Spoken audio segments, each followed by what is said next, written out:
Que reste-t-il quand même? Les demeures de ceux qui ont bâti l'Amérique financière disparaissent. Où chercher la trace de l'homme qui a dirigé Wall Street, mais a perdu ses propres murs? Au coin de Madison Avenue et de la 37e rue, se dressait autrefois une demeure devant laquelle même la foule bruyante de New York s'immobilisait. Non pas un palais, mais un bastion de pierre du pouvoir. Le manoir de John Pierpont Morgan Jr. Il n'est plus là. Ni trace de ses escaliers de marbre, ni de la voûte du jardin d'hiver, ni de ce feu dans la cheminée où brûlait un arbre entier chaque soir. Aujourd'hui, une ligne froide de la façade de la Morgan Library s'étend ici. Le dernier appel d'un clan qui a dirigé le système circulatoire même du capital américain. L'histoire de cette demeure est celle d'une ambition héritée, ainsi que d'une dette envers un père. Jack Morgan, comme l'appelaient ses contemporains, n'est pas né dans le luxe, mais dans l'ombre d'un géant. Son père, John Pierpont Morgan Sr., au moment de la naissance de son fils, contrôlait déjà les chemins de fer, les banques, l'acier et même la politique. Mais dans l'enfance de Jack, la maison familiale sur Madison Avenue ressemblait davantage à une forteresse qu'à un nid familial. Derrière de lourdes portes en chêne se cachaient des bureaux où se décidaient les destins des corporations. Et dans le salon résonnaient les voix de Carnegie, Vanderbilt et Roosevelt. L'enfant apprit le silence et la distance avant même de jouer du piano. Que pouvait bien désirer de plus un héritier, pensait-on. Mais c'est précisément là que résidait le paradoxe. Son père avait créé un empire qui s'était soumis l'Amérique. Le fils hérita de la nécessité de le justifier. Quand, en 1904, Pierpont offrit à Jack la maison au coin de Madison Avenue, ce n'était pas qu'une simple manifestation de générosité paternelle. C'était un défi. La transmission, non pas d'une propriété, mais d'une mission. Celle de maintenir le nom de Morgan dans l'histoire, mais déjà sans sa présence personnelle. Le manoir qui se dressait là appartenait à la famille Phelps depuis le milieu du XIXe siècle déjà, et ce n'est qu'ensuite qu'il est passé aux Morgan. Ces murs avaient vu New York passer de l'éclairage au gaz à l'électricité, des calèches aux automobiles. À l'intérieur, il y avait 45 pièces et 12 salles de bain, une ville entière sous un même toit. Mais derrière ces chiffres se cachait non pas une quête de luxe, mais la peur de la perte. Jack Morgan ne construisait pas de nouveaux palais. Il restaurait méticuleusement les anciens, comme s'il craignait qu'avec le nouveau, le passé ne disparaisse. Le paradoxe de cette demeure se manifeste déjà dans son architecture. À l'extérieur, un brownstone sobre, hérité de la rigueur victorienne. À l'intérieur, de l'or, de la soie, du marbre, des miroirs de Paris. Le contraste entre la façade et l'intérieur reflétait le propriétaire lui-même. Un homme à l'esprit bancaire et d'une profonde sentimentalité intérieure. Le soir, il s'asseyait près de la fenêtre donnant sur le jardin, aménagé à la place de la maison voisine démolie par son père, et observait longuement le scintillement des lanternes. Nul ne savait que c'était dans ce jardin qu'il avait prononcé pour la première fois la phrase, consignée plus tard par son secrétaire « Nous gérons l'argent, mais nous ne possédons pas le temps ». Pendant que la ville élevait des gratte-ciel, Morgan Jr. aménageait son propre gratte-ciel intérieur, une demeure où chaque pièce l'élevait toujours plus haut au-dessus du bruit de la rue. Mais le temps s'avéra plus fort que la pierre. Lorsque des décennies plus tard, Wall Street commença à changer, cette maison devint le symbole de ce qu'il est impossible de sauver de la vitesse du capital. La paix, le silence et le souvenir d'une mesure humaine dans un monde de chiffres. Nul ne savait que bientôt, une seconde résidence, bien plus grandiose, la propriété de campagne de Matincock Point, connaîtrait le même sort. Ses murs s'élèveraient pour ensuite disparaître, comme si, sur toutes les cartes, Ils avaient été effacés par la même main qui signait autrefois les contrats bancaires. Ainsi commence l'histoire de la demeure que construisit le financier le plus influent de son temps et que Wall Street elle-même a effacé de la surface de la Terre. Pour comprendre pourquoi John Pierpont Morgan Jr. construisait ces maisons comme des forteresses, il faut revenir là où les murs étaient bâtis non pas de pierre, mais de principe. Sa lignée ne commença pas avec l'or, mais avec la rigueur puritaine. Déjà, son arrière-grand-père, Joseph Morgan, était un fermier du Connecticut, un homme de labeur, non de luxe. Dans la famille, on croyait que la richesse n'était pas un droit, mais une responsabilité. C'est dans cette foi ancienne et renouvelée que grandit John Pierpont Sr., futur créateur de l'empire financier. Pierpont Sr. n'était pas un simple banquier. Il était un architecte de la confiance. Au XIXe siècle, alors que l'Amérique construisait chemins de fer et corporations, il créait des ponts entre les capitaux, les maintenant par la parole donnée et la réputation personnelle. Sa philosophie se résumait à une seule idée. L'État peut s'effondrer si la confiance s'effondre. Pour lui, la banque était un temple de l'ordre et la maison, le reflet de ce temple. C'est pourquoi le manoir sur Madison Avenue n'était pas une simple habitation. C'était un manifeste. La richesse comme une forme de dette envers la société. Jack Morgan hérita non pas tant de millions que de l'ombre de son père. Il reçut le pouvoir, mais avec lui, la peur de dilapider la confiance que Pierpont Sr. avait forgée pendant des décennies. Sa propre vie devint une tentative de concilier deux mondes.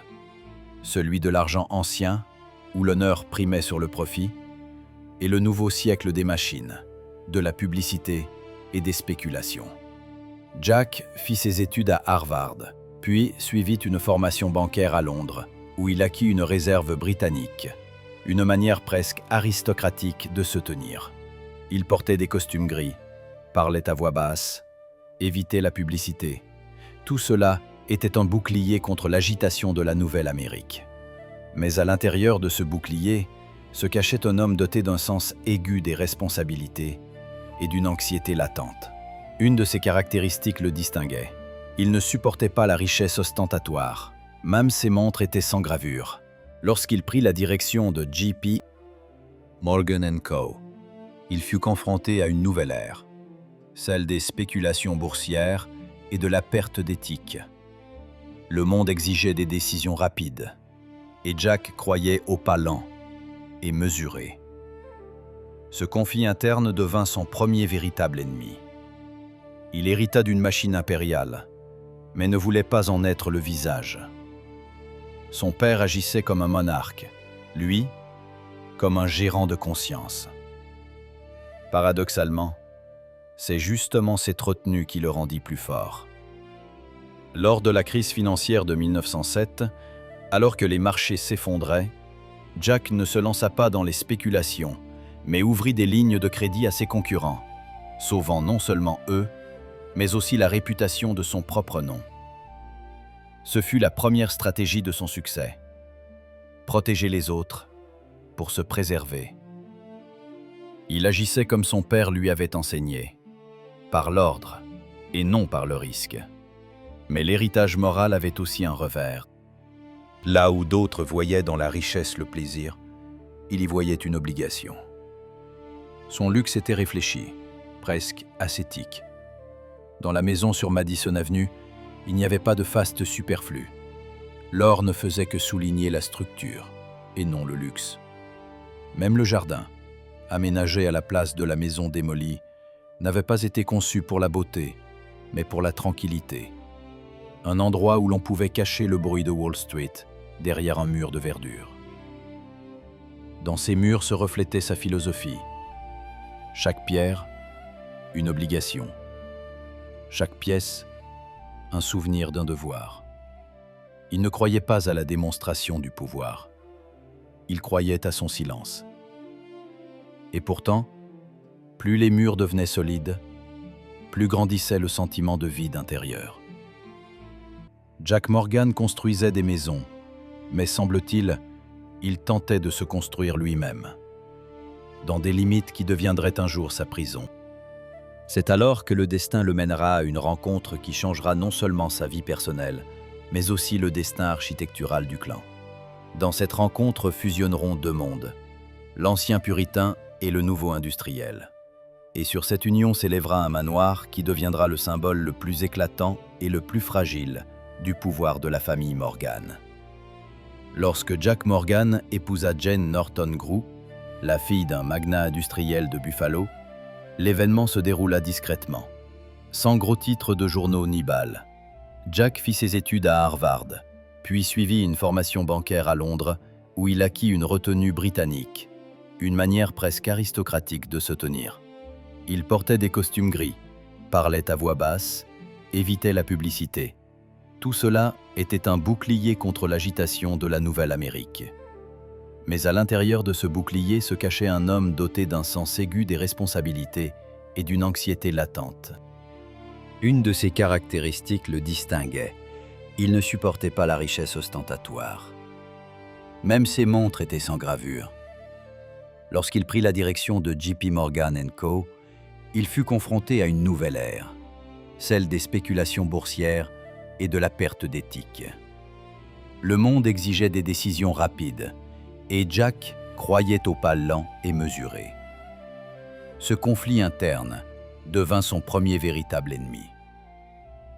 Il hérita d'une machine impériale, mais ne voulait pas en être le visage. Son père agissait comme un monarque, lui, comme un gérant de conscience. Paradoxalement, c'est justement cette retenue qui le rendit plus fort. Lors de la crise financière de 1907, alors que les marchés s'effondraient, Jack ne se lança pas dans les spéculations, mais ouvrit des lignes de crédit à ses concurrents, sauvant non seulement eux, mais aussi la réputation de son propre nom. Ce fut la première stratégie de son succès. Protéger les autres pour se préserver. Il agissait comme son père lui avait enseigné, par l'ordre et non par le risque. Mais l'héritage moral avait aussi un revers. Là où d'autres voyaient dans la richesse le plaisir, il y voyait une obligation. Son luxe était réfléchi, presque ascétique. Dans la maison sur Madison Avenue, il n'y avait pas de faste superflu. L'or ne faisait que souligner la structure, et non le luxe.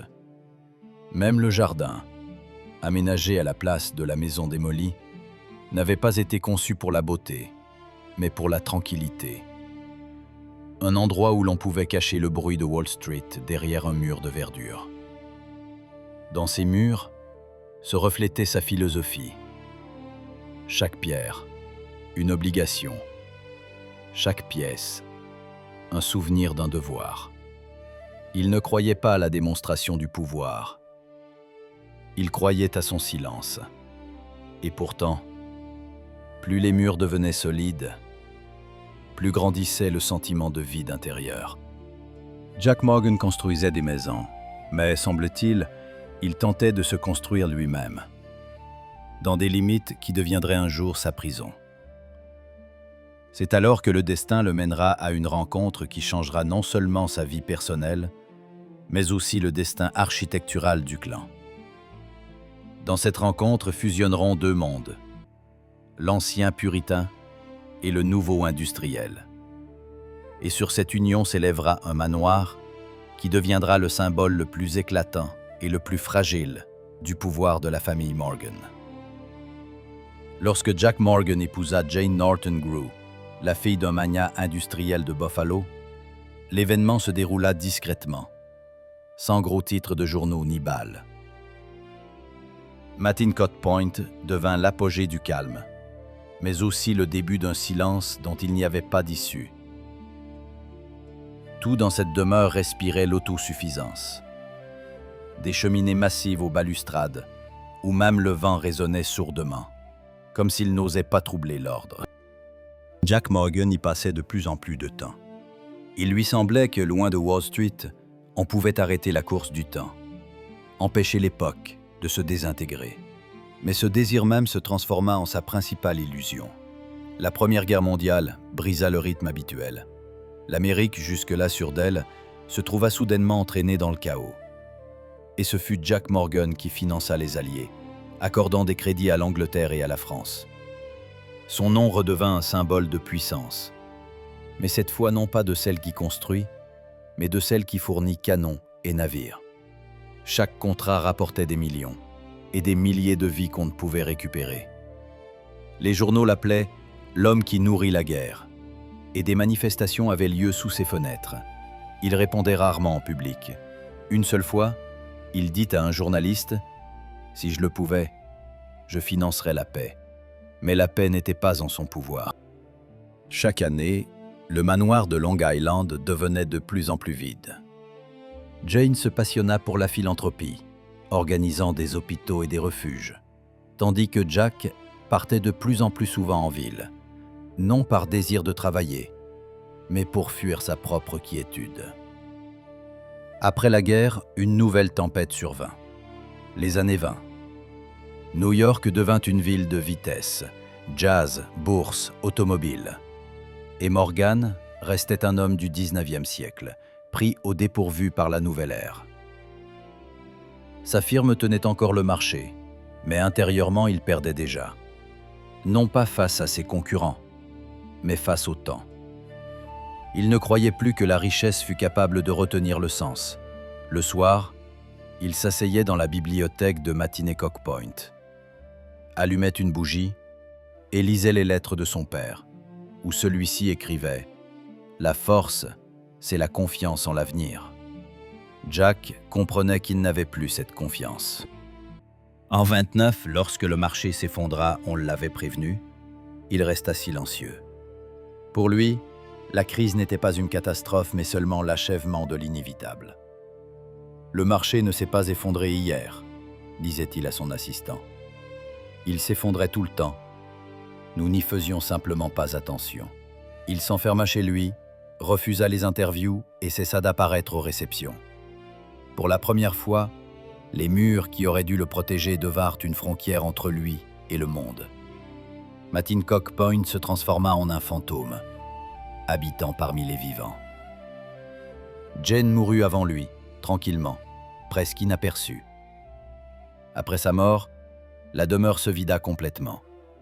Jack errait dans les salles où la musique résonnait et n'entendait que l'écho. Ses fils étaient partis, les domestiques vieillissaient, le jardin s'envahissait. Seule la mer restait la même et lui rappelait le temps qu'on ne peut arrêter. Il mourut en 43, dans l'une des petites pièces où il écrivait autrefois des lettres à ses partenaires. Son corps fut envoyé à New York, et la demeure resta debout au-dessus de la baie, telle une immense pose de pierre.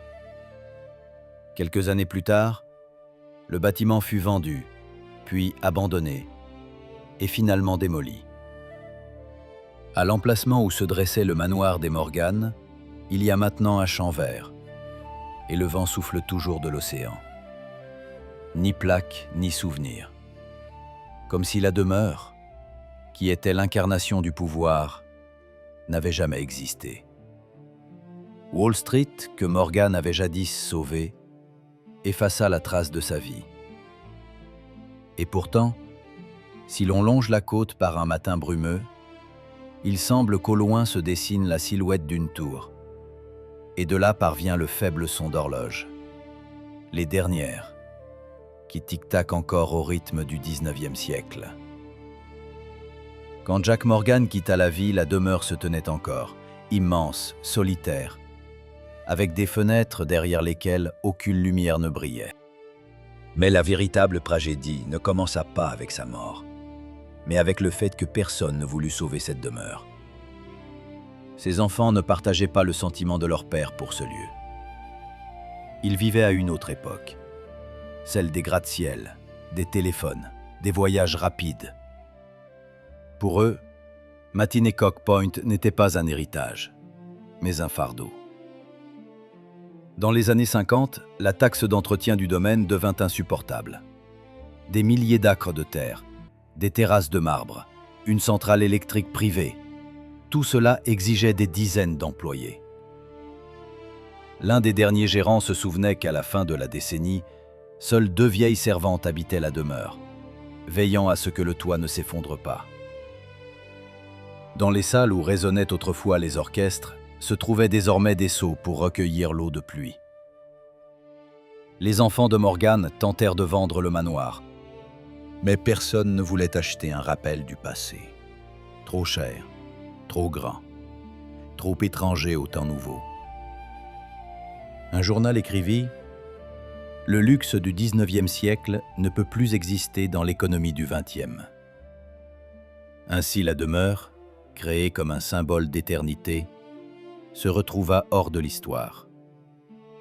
Cette tragédie n'était pas matérielle, mais morale. La maison, bâtie sur l'idée de la conservation, devint l'exemple de l'impossibilité de conserver. La famille, dont le nom déterminait le destin des nations, ne put même pas retenir ses propres murs.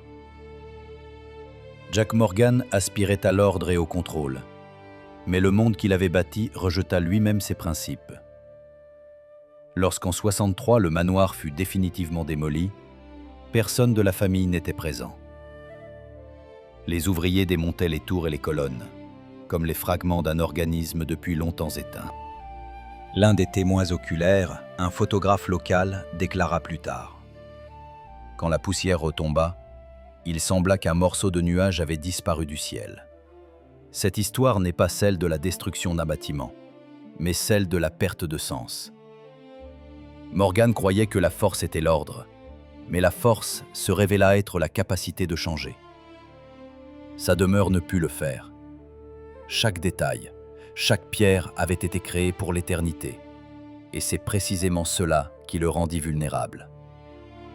Le conflit moral de Morgan réside dans le fait qu'il était un homme capable de bâtir un empire, mais incapable de lâcher prise sur le passé.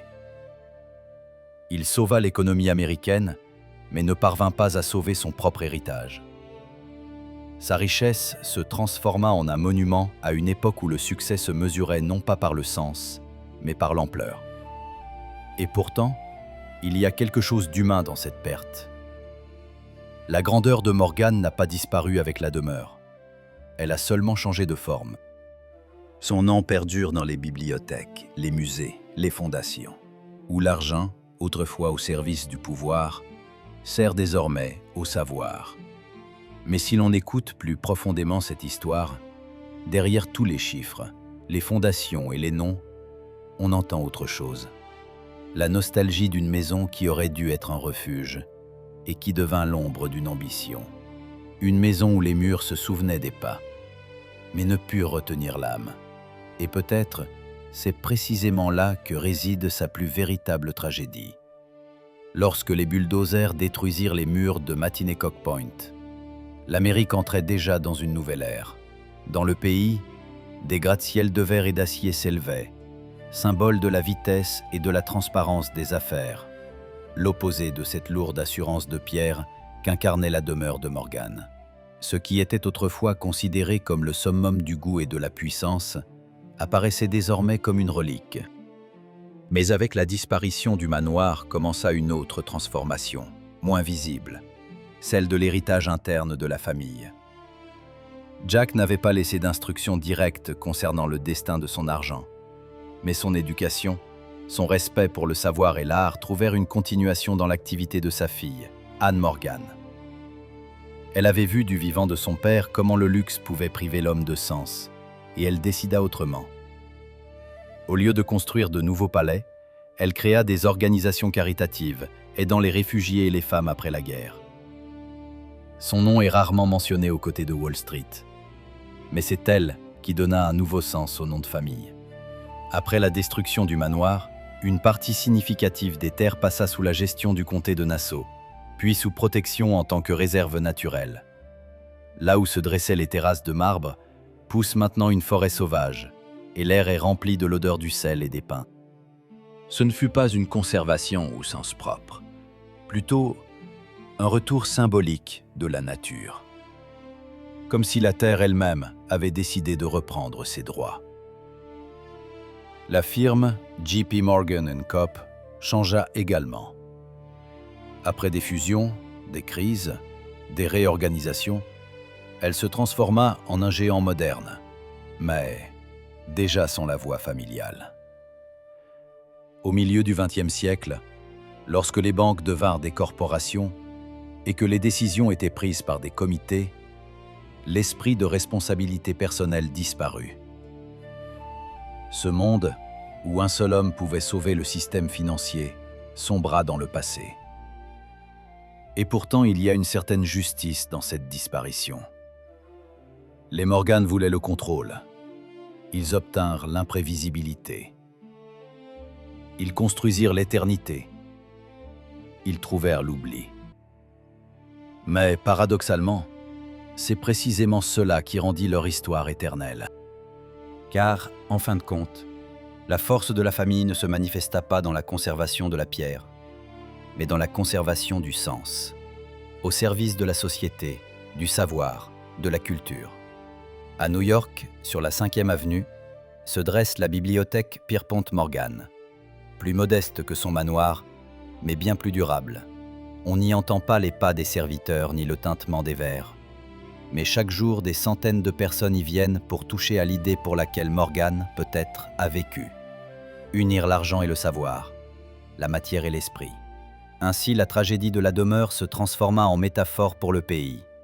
L'Amérique, tout comme Jack Morgan, dut perdre ses palais pour apprendre à construire non pas vers le haut, mais en profondeur, vers le sens. Et bien que les murs de pierre sur Long Island aient disparu depuis longtemps, l'idée qu'ils portaient continue de vivre. Le pouvoir passe, mais le savoir demeure. Aujourd'hui, l'endroit où se dressait autrefois Matincock Point semble serein. Une pente douce, des cimes de pin, le scintillement de la baie dans la brume matinale. Rien ne rappelle le marbre, l'or, les escaliers par lesquels montaient des invités de renommée mondiale. Mais si l'on s'arrête et que l'on écoute, on ressent une étrange présence. Non pas un fantôme, mais l'écho d'une époque où la foi en l'éternité était plus forte que la peur du temps. La demeure de Morgan a disparu, mais pas son sens. Les historiens disent souvent que le manoir de Long Island était un symbole du passage de l'ancienne Amérique à la nouvelle. Sa destruction est devenue une métaphore de la fin de l'âge d'or, une époque où la richesse était considérée comme une preuve de vertu et la beauté se mesurait à la taille. Wall Street, qui a effacé la demeure de son principal bienfaiteur, a comme reconnu « le monde, bâti sur la volonté personnelle d'un seul homme, n'est plus nécessaire ». Désormais, à la place des maisons familiales sont restées les banques, les fondations, les bourses, anonymes mais stables. Et pourtant, le paradoxe est que l'idée de Morgan a triomphé sous une autre forme. Il voulait unir le capital et la culture, et il y est parvenu. Sa bibliothèque est devenue un temple du savoir, où viennent étudiants, historiens, chercheurs. Dans ces salles sont conservées la Bible de Gutenberg, les lettres de Catherine la Grande, les partitions de Mozart. Ce pourquoi il valait la peine de construire. Non pas des murs, mais du sens. Non pas le pouvoir, mais l'illumination. C'est là le résultat philosophique de toute cette histoire. L'homme, qui avait commencé avec l'argent, acheva sa vie dans le monde des idées. Sa demeure tomba, mais sa pensée survécut à l'architecture. Contrairement aux autres magnats de cette époque, Morgan ne laissa pas seulement une fondation ou un musée. Il laissa l'habitude de voir de la valeur dans le savoir. Et cela rend son héritage étonnamment moderne. Aujourd'hui, au XXIe siècle, alors que les gratte-ciels sont devenus encore plus hauts et la richesse encore plus froide, l'histoire de Morgan sonne comme un avertissement. Toute grandeur bâtie pour le contrôle est vouée à disparaître. Seul ce qui est tourné vers l'avenir survit à la destruction. La demeure de Long Island disparut parce qu'elle était enfermée dans le passé. La bibliothèque survécut parce qu'elle est ouverte à tous. C'est là la principale leçon. Le luxe, emmuré dans la pierre, meurt avec son propriétaire. La générosité, investie dans la culture, vit éternellement. Ainsi se termina l'histoire de la demeure que Wall Street effaça. Mais commença l'histoire d'un héritage que Wall Street elle-même ne peut plus détruire. On peut se souvenir de Fitzgerald et de son Gatsby, lui aussi un rêveur, cherchant à bâtir un paradis d'illusions.